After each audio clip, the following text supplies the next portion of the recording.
ఆయనపై ఆధారపడడం నేర్చుకోవాలి. మన కుటుంబాలు ప్రతి విషయంలోనూ ఆయన మీద ఆధారపడడం మనం నేర్చుకోవాలి.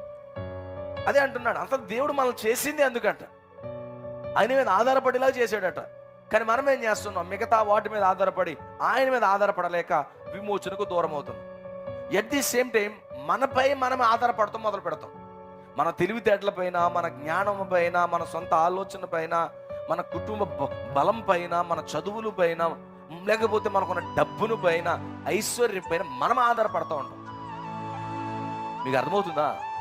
వాటన్నిటిపైన మనం ఆధారపడడం మొదలు పెడుతుంటాం.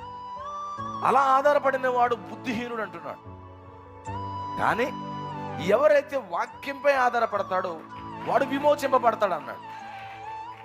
ఇక్కడ నేను చెప్పే పాయింట్ ఏంటంటే, ఈరోజు మనం ప్రార్థించే ప్రార్థన ఏంటంటే, ప్రభువా అన్ని విషయములలో కూడా పరిపూర్ణంగా నీ మీద ఆధారపడినట్లుగా